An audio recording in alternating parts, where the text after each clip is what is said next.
Hi, it's Amy here from Click Roll Boom, and today I'll be talking to James and Jack from Leeds-based post-hardcore four-piece EXTS.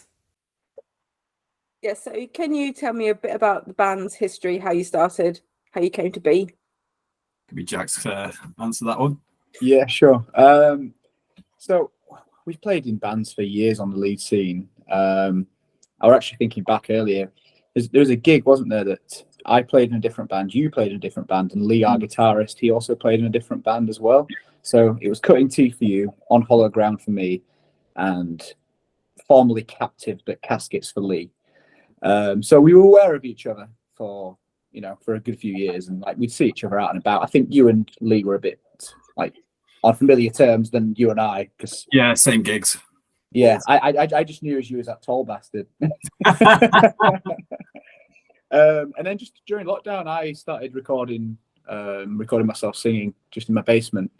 I made this this little padded room. Remember the chokey from This is sounding really creepy right now. Yeah, well, made myself a padded room in my basement, and I just started screaming all the time. Well, it actually looked like the chokey from Matilda. Remember that? Yeah. And then I just saw that Lee had put some riffs up on Instagram, and I was just like, "Do you want to do something together?" And then from there, you're like, "Oh yeah, I've already got a drummer." And it turns out Tom and Lee had been playing in bands for years and years, and like best mates and stuff. And then we were just like, "Right, we need a fourth member to fill it." And then this guy came in.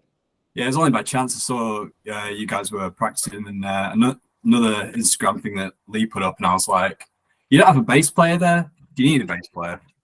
So yeah. That's how it came to be. Yeah, because you've not been going all that long at all, have you? Was it about 2022 you put out your first record? Yeah, the first single dropped last year. Was it probably around April time, something like that? That's right. March, April time, yeah.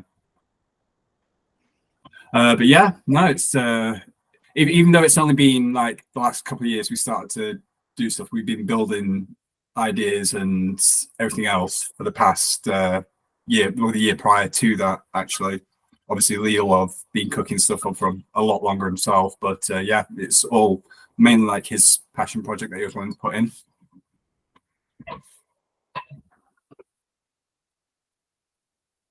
Are you still there?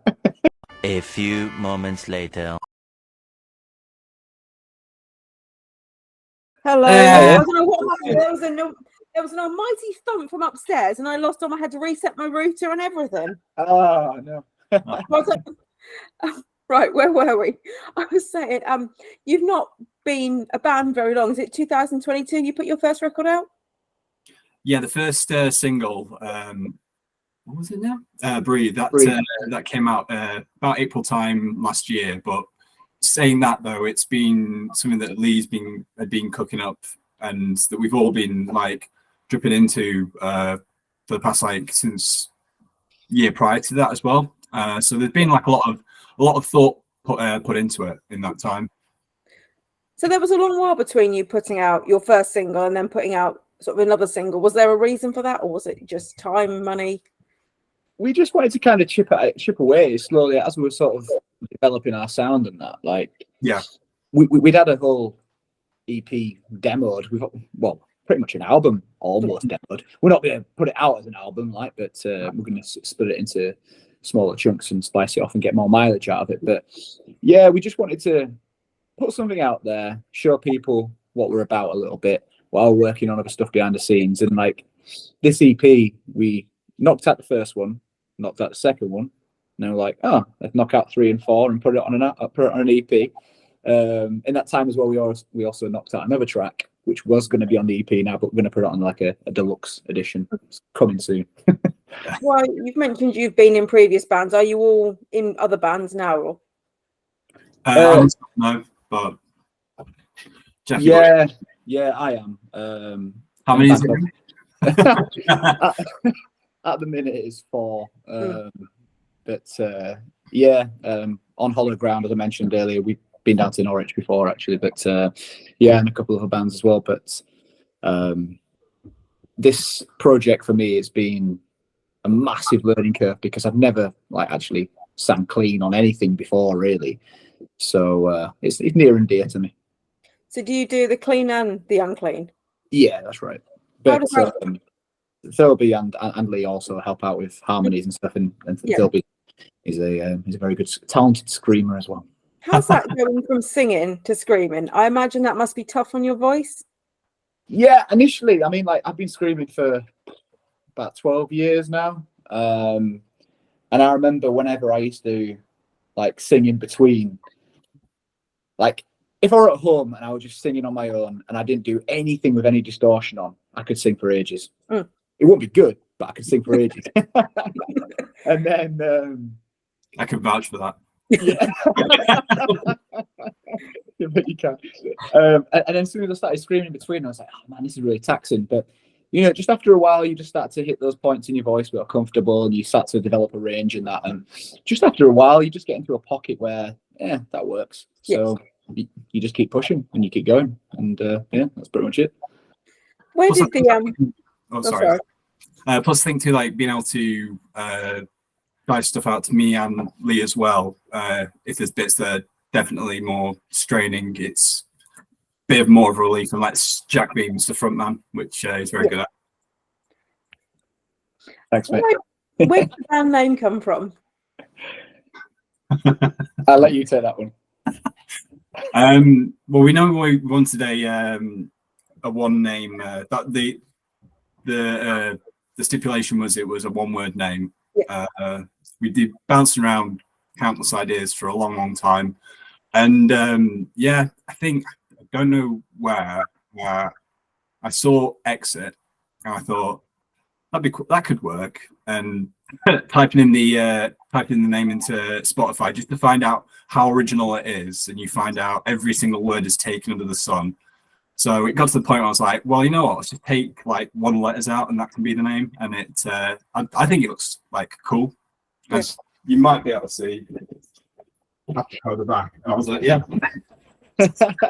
And it kind of, well, it's not kind of, but by design, it links in with EP as well, because the EP's the fragile state between, and you know, it's about grief and it's about death, all the nasty shit, and you know, exiting life, like there's that tie there as well. So we just thought it'd work perfectly.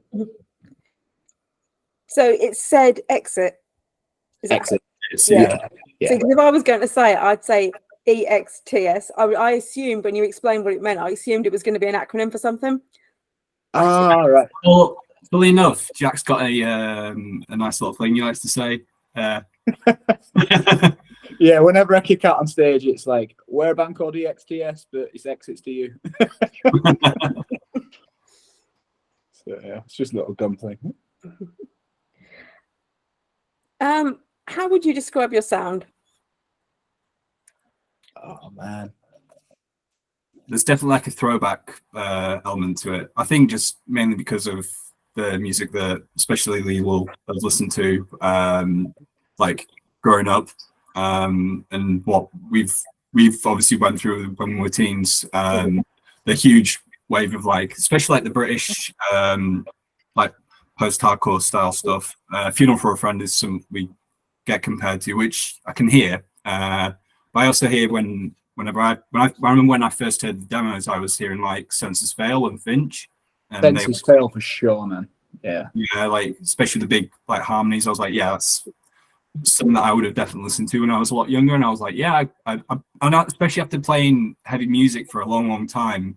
And it was definitely during lockdown that I really couldn't listen to like really aggressive music. I needed to listen to something more happy, more positive. So I started listening to a lot more stuff that I used to listen to when I was a lot younger. So when I heard these demos that Lee had, it was definitely something that was just, it reinforced how I was feeling in that time. And I think that's really where it comes from, just that sort of more positive sort of side to like heavy music. And it's generally what we want to kind of be more of than something too serious.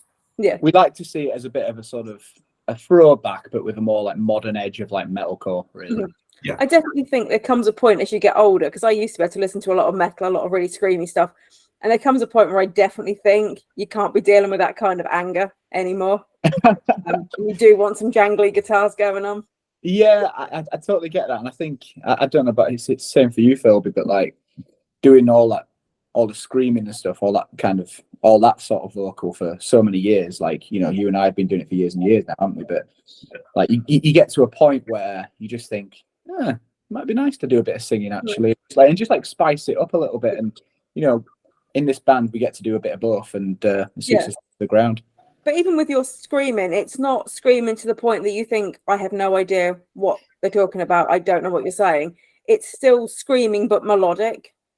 Yeah. So like, well, actually, kind of going back to what you were saying about the singing and the screaming, that kind of links back to that. So like, when I first thought, oh, maybe I can sing a little bit, it did come from screaming with pitch, like melodic screaming. So yeah, that's cool that you've kind of picked up on that, because you know, a lot of people just see it as rap and Yeah, I think it is the combination.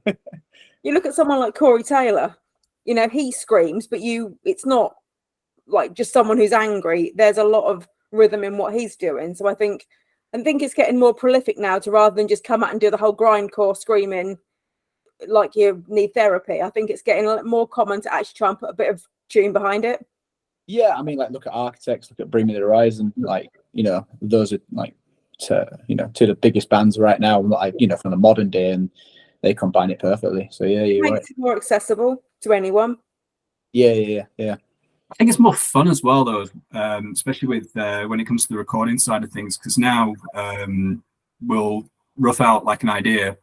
Jack will put his parts down, but then we've got our man in the chair producing, who will help us like find these cool harmonies. And Federico Telesca.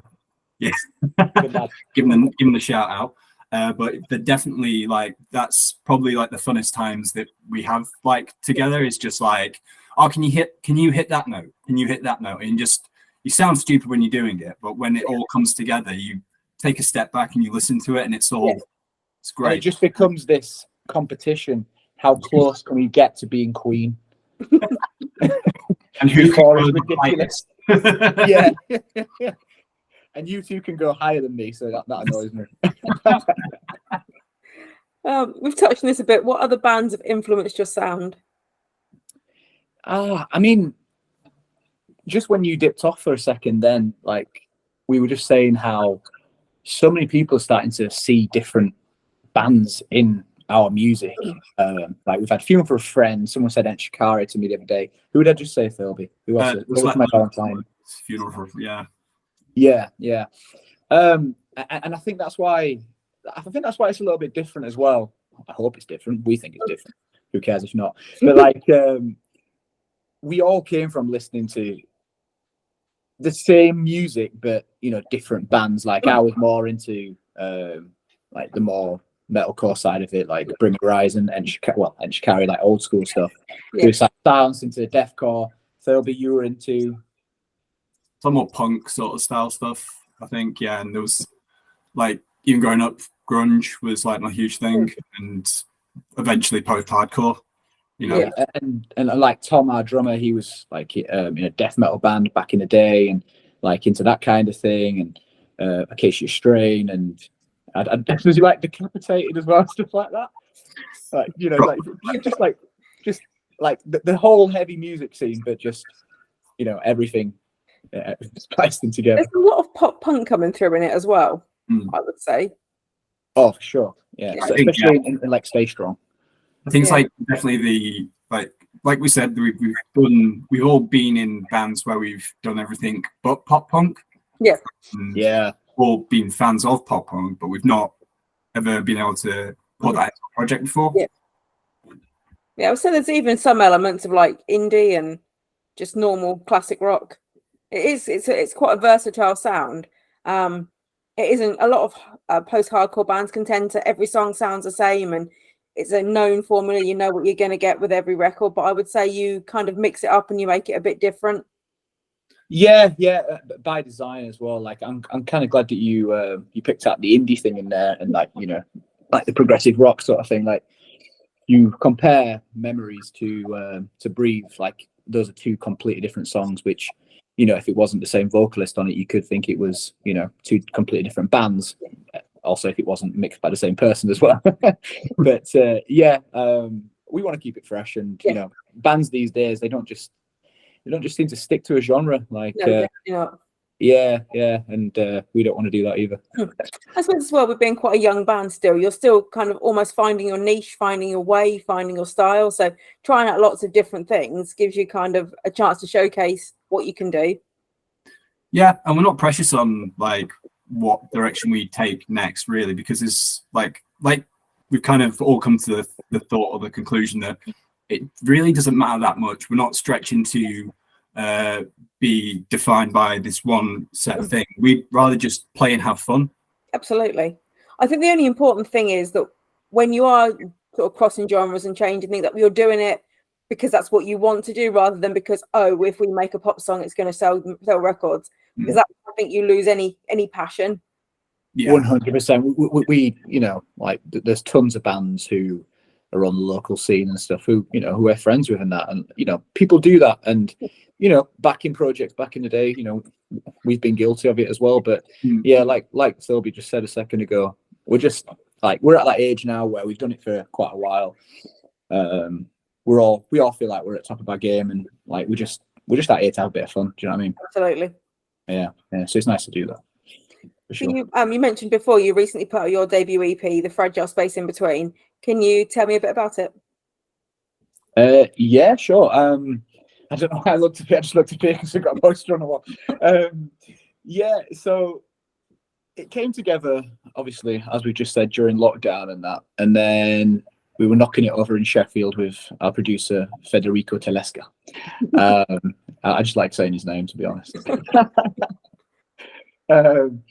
And yeah, like I said, we had the whole EP mapped out, but we thought, you know what, rather than go away and work on this for 6 months to a year, we'll knock out a track, so, you know, get that cemented, put that out, show people what we're doing, and then just like go track by track. And I've never worked like that before, but I love the concept, because that way you're just constantly working on material, and it's just nice to be constantly in that developing stage. And you know, especially like, you know, how social media, man, don't get me started, but like, especially how all that business is these days. You know, you need to be creating that content and that, and you know, knocking it out every 2 minutes. So you know, that was kind of the idea behind all that. But like, as in themes and what it's all about, I think I might have mentioned it earlier, but it's about grief, it's about, you know, it's about time, and all the stuff that, you know, we all inevitably go through, and you know, how we get through it. I mean, you know, like, these themes aren't anything new. Like, I'm not saying, you know, we've reinvented the genre or anything by talking about death. That's definitely not the case. But yeah, we just, you know, we put our own spin on it, our perspective, and this is the first time that, you know, as a lyricist, I've, you know, like collabed with people as well. Like Philby's got in on a bit, Lee's got in on a bit, and you know, just telling these stories that I have, and sort of collabing on that. That's been pretty fun. Yeah. So when you are writing, where does your sort of songwriting inspiration come from? Are you talking lyrics or actual music? Either. Yeah. Well, I mean, I can't really speak for the music. Philby, I'll pass that off. I'll pass that off to you in a sec. But like, when it comes to writing lyrics and writing melody and that kind of thing, I don't have a set way of doing it. It's not as if, like, sometimes I'll write pen to pad, sometimes I'll write with a pencil, sometimes I'll, you know, just chuck it in my notes, sometimes I'll be typing away. It's more important to me that, you know, I'll listen to a track that's already been developed, see what feelings, what emotions, what stories, you know, like resonate. Like, do any memories come flooding back when I hear this track? Like, and then just go from there, really, and just taking moments of inspiration and just like taking that minute. Oh, I'll just quickly jot something down in my phone, or I'll write that down for later. Or I've just seen that cool slogan on a wall. That's something I'm going to develop. It can come from anywhere, then. Really. Yeah, exactly. Yeah. I mean, sometimes I do, obviously, when you've got like an album worth of material, you've got to sit down and write. Yeah. But I do prefer it much more so when it just comes from anywhere, like you say. It's Like, more organic rather than sitting there thinking, I must write a song about cheese today. It just comes from an organic situation that you're in, your experience. Exactly. Yeah. What about you, Philippa? Can you comment a little bit on the music? Musically, it has mainly come from Lee. I know that he has said to us a number of times, like, well, especially to me, because now we're starting to get more into writing, that he was trying to learn how to write songs properly for the first time, or like in a good long while, actually learning good song structure, everything like that. So he's had like these ideas that have kind of crafted together. I think, like Jack said, we really spent a lot. We knocked like the first couple of out, because when, to be fair, though they did change during pre-production, they didn't change like a whole lot, and it's mainly been like the last couple that we got down that really did change like a great deal, especially from the initial stages. And I think those ones themselves have really kind of been more of a collaborative sort of effort. I think one of our latest single, Memories, that was originally like 2 songs, but we really liked one bit of one song, really liked another bit of another song, and we kind of wanted to mesh them together into like something that we really liked. And it was through Frankensteining that, and especially with work with our producer, that it's really like it kind of helped it come together. And it wouldn't have necessarily thought it was 2 separate songs originally, but together. But moving forward, we're looking to actually like fully sit down all together and be able to write, which I'm looking forward to be fair, because that should be really fun. Do you feel that might not be harmonious if you're all sitting down trying to put your ideas out there and everyone's got different opinions and everyone wants to bring something to the table? It can be down for the boss to sort out, say the yay or nay on. Yeah, I think that will be interesting. But like you were just saying then, but you've got to remember, like, all the music that developed for this EP, it mostly happened during lockdown. So obviously it was just voice notes, like Lee had sent some riffs through. Oh, that's sick. Oh, what if we do that after that? So that collaborative thing, it did start early, and if we're in a room together, it's just going to be more of that and more hands quicker as well, which would be nicer. Jeez. What tends to come first when you're writing a song, the music or the words? Oh, definitely the music.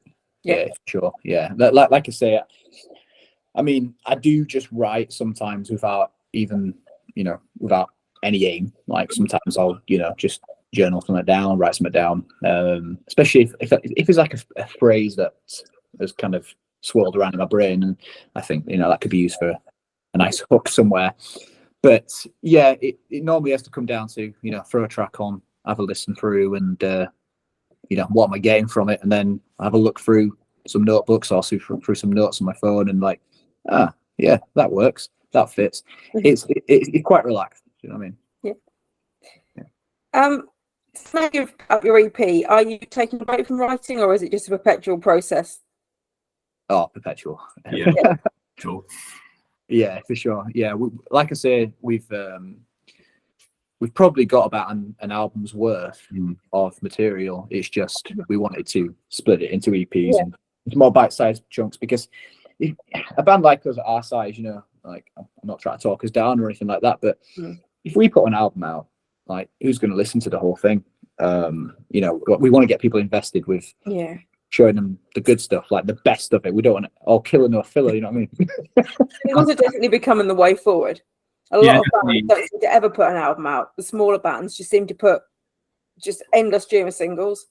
Yeah, I mean, like, it's fair, especially the way that people consume music these days. Like, I think if you're going to put an album out, you have to really be either aware of your audience, or also just like be able to zoom out of the whole concept or overall to make it actually worthwhile, because you sink a lot of money into sitting in a recording studio to sometimes put out material that you will probably maybe play once live, maybe listen to a couple of times, and to be honest, it's not really worth the energy. And like Jack said, it's also like you want, and I can definitely attest to this when it comes to whenever you write lyrics and stuff, like, to be sat there churning out lyrics, you end up either repeating yourself a lot, or you end up, it sounds just boring, and you want your words, you want your choruses to be the best they can be. You know, definitely. Makes complete sense. I have definitely noticed that some bands seem to think they need to put out music constantly, and I think what starts off as good, because they feel the need to churn it out so often, the quality reduces. I think there's a fine line between putting out enough music to make sure your name's always there, and putting out so much music that you lose the quality. 100%. That is, I want name dropping. Not that they care about me, you know what I mean? But like a really like personal favorite band of mine have just put out like 2 albums, and I can't stomach it all. I mean, it's just a bit too much. So you've mentioned that you've been in other bands for over a decade now. How do you think you've evolved as musicians in that time, and how does this current project differ from what you've done before? Go for it, Phillips. Well, like I say, I think like I've bounced around from different, like a number of different projects in the past, and they've ranged from being really heavy to kind of more poppy, more lyrical sort of thing. The project I was in prior to this was a lot more heavy and a lot more abrasive, and obviously I'm seeing it now on the other side of things, where it's not as like abrasive. There's a lot more melody in it, and to be honest, I find it like a hell of a lot more freeing. That there isn't really, like, you don't have to be this angry all the time. You don't have to be like this edgy. You don't have to stretch to appeal to these people. You can just do stuff that's actually fun, and it's just a lot more freeing, really. Definitely said Jack has probably felt that as well. Yeah, I mean, it's just been like, for me, I've not known anything but like being in metalcore bands, or, you know, with a bit of hinge of deathcore sort of thing in there. So Grime too. Grime, yeah, let so like going from that metalcore to, you know, throwing a bit of deathcore and a bit of grime as well.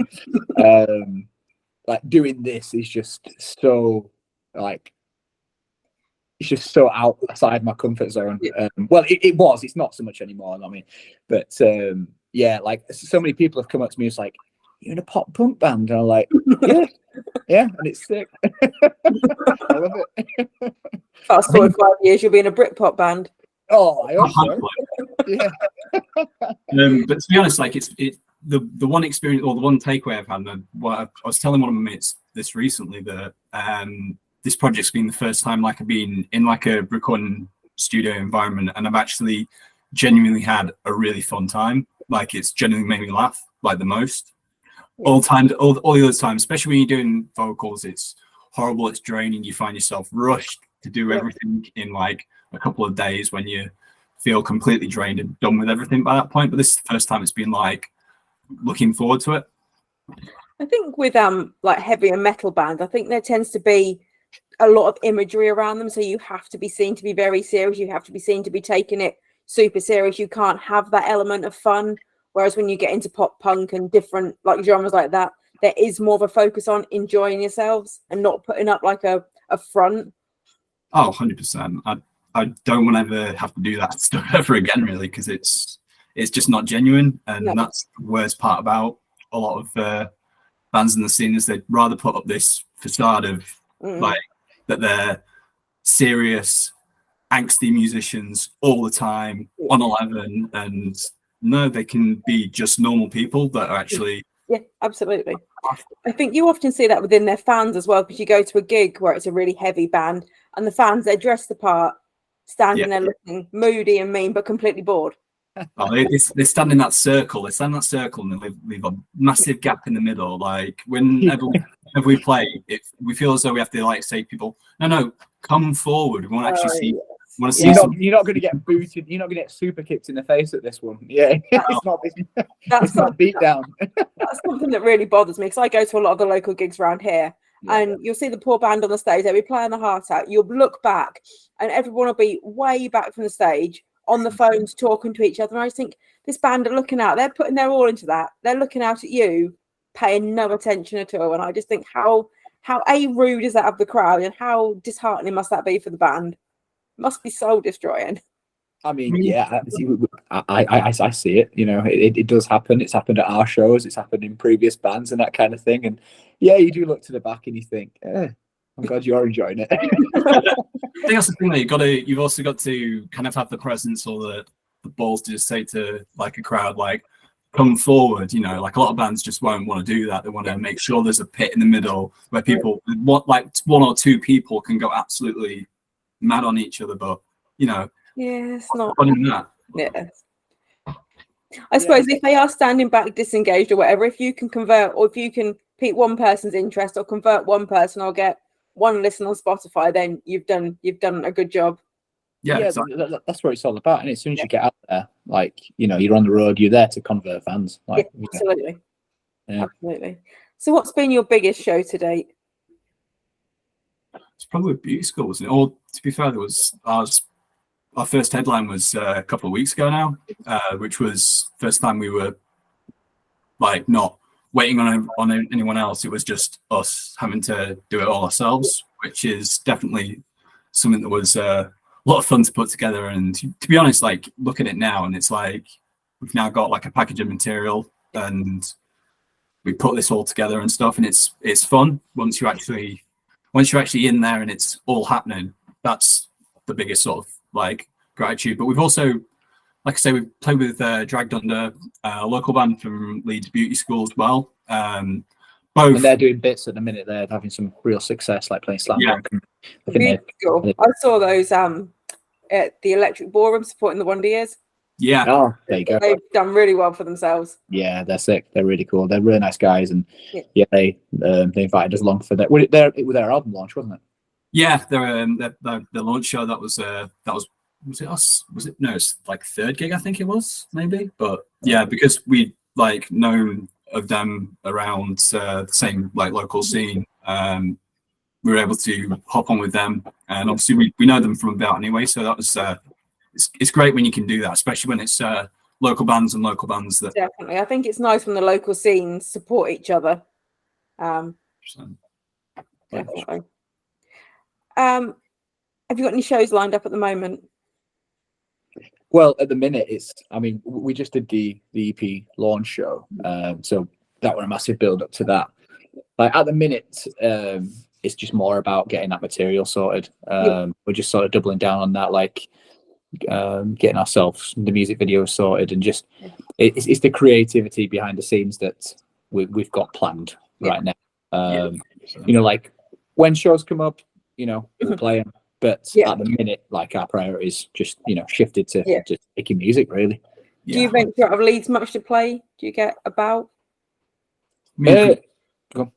Outside of Leeds, we've done like a couple lights. The one outside York, you know, it's I think now we're like in a position where we've got everything we need to do in order to just take our gear and just go and plug in and play.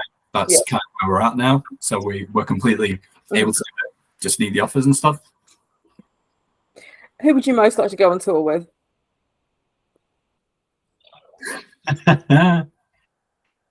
Enya.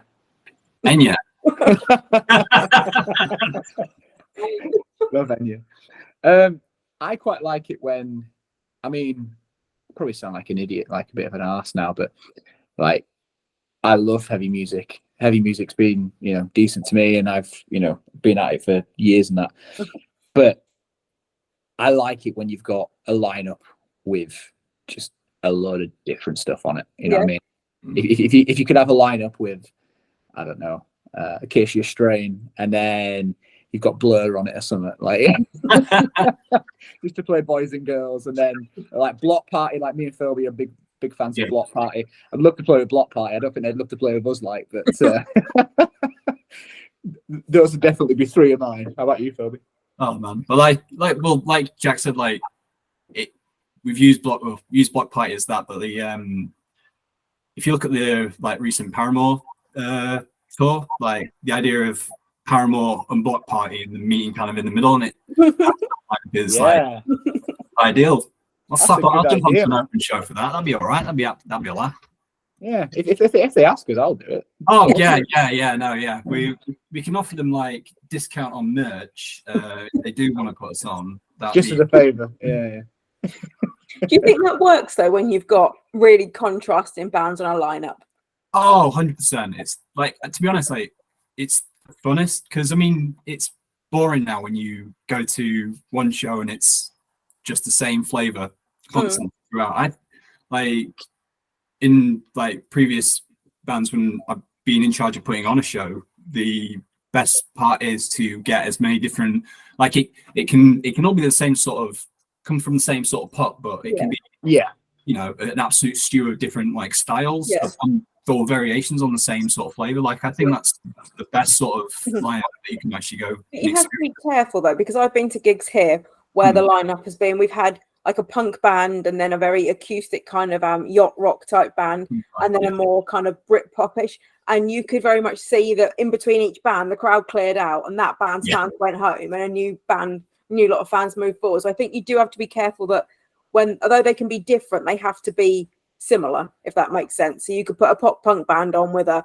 alt rock band and a indie band, but I think you need to be careful that they're not so starkly contrasting. Yeah, definitely. It's when worlds collide, isn't it? Like the fans of Prodigy, you know, but they're saying that like you could have Prodigy, Pendulum, and you know you could have a like Ent Shikari or something like that. Like those worlds. Yeah, something like that. Even though that you know there's a plethora of like musical bits going on there. But no, you're right. I mean, you can't have. I mean, you can do it if you want to, alienate a lot of people. But the yacht rock and punk on the same lineup definitely didn't work. Oh, right, yeah. Well, when we did this EP show recently, like first band, it were like techie, a little bit like I don't know, like stonery and like just like quite experimental. And then there was a band after that which was like pretty metalcore. And then what would you say the other band were like? They'll be like a bit deathy, wasn't it? Like yeah, they were a lot more heavier sort of thing. Like so there was like a slight variation on different sort of themes there. But like I say, I like it when, for instance, you'll have maybe like a heavy band, and then you'll have maybe like a more slower sort of band, but maybe still heavy at the same time. But to be honest, like I would love to like have a show that's like a mixture of even like having hip hop or something like that in there. But it, like you say, you want to have a crowd that like matches energies with each other. So absolutely. When you notice like scenes cross-pollinating with each other and like having good sort of vibes with each other, like because you can see pop punk kids at like trap shows, or you can see these same kids at like a hardcore show. It's definitely. I think it's just begging to actually have this sort of scene. Like that's the thing. It opens people's minds. Sorry, I just say it opens people's minds as well to stuff that they not necessarily listen at home. So absolutely, there's no reason why. I think time ago it was like, oh, I like this genre, I mustn't like this because it's a guilty pleasure, or I mustn't like this because it's shit or whatever. I think there's a lot more scope to just like anything. If you're gonna like Slipknot and Taylor Swift, I don't think it matters. Not that I like Taylor Swift, but I don't think it matters. To defend yourself there. You're actually saying that. What's the strangest or sweetest thing a fan has ever asked you? Go on. Sweetest thing, man. I've been caught off guard on that one. Yeah, usually they say that they hate us a lot of the time. Oh, charming. No. I'll put a brick in your face. I'll kick you. One of the most overwhelming things that a fan's ever done is like previously like get a tattoo with my band's name on it, which I thought was just a massive gesture at the time. Well, still is because it's still on him. So, but like just anything really when they go out of their way to show you that your music is more than just something they put on in the car or something that they just put on while they're having a shower or whatever. You know what I mean? Like we've had people design artwork for us, like, you know, message through and, you know, say, oh, can you use our artwork? Like, I'm really into your band, like, you know, for free, that kind of thing.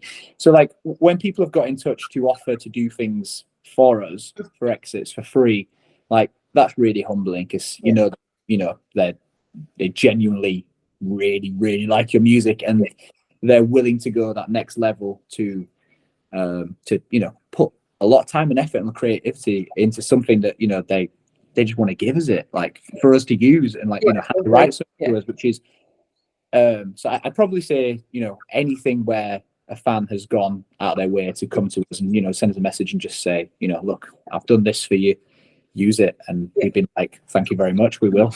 I think as well the whole thing of when, and I think the joy of, like, I know it gets people hate it to death, but like Spotify sometimes, like the whole thing of like someone will randomly find your band and then tag you in a story, that's the only way you'll be able to see it half the time, and say, this just came on, wow, what's this, sort of thing. I think that's always kind of very nice. Or like even when it comes to like friends or something, just randomly messaging you to tell you that they found your band the first time they actually listened to it, not from you going like, listen to it sort of thing.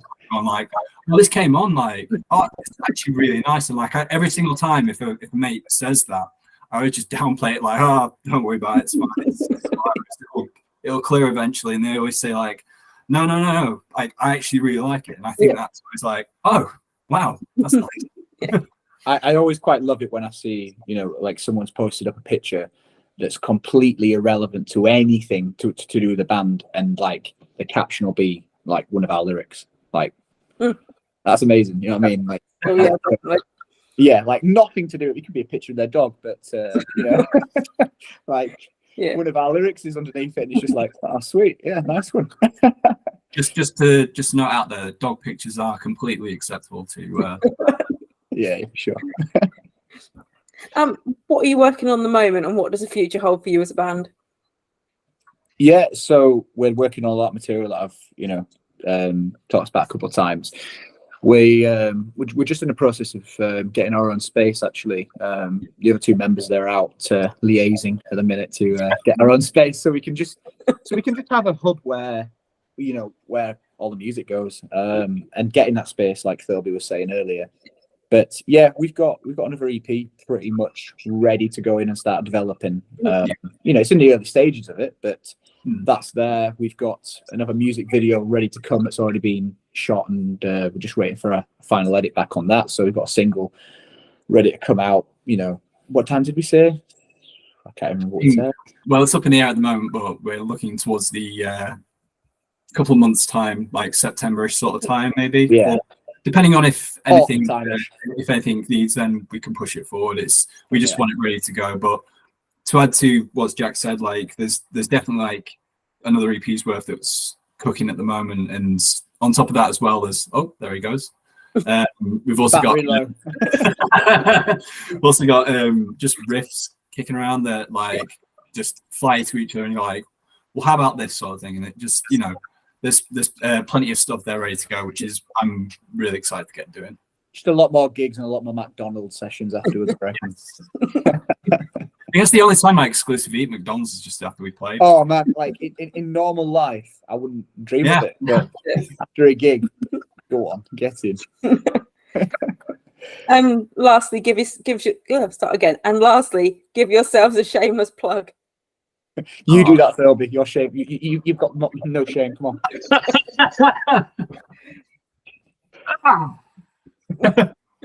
Oh, EXTS. What's that behind you, mate? You. STX. Well, no.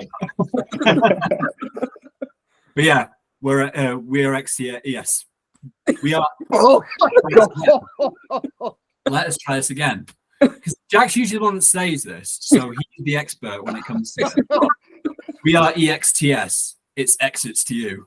Check out our debut EP, The Fragile Space Between. That's on all streaming platforms. Got a new single out called Memories, along with a charity single for Mind, I believe it was.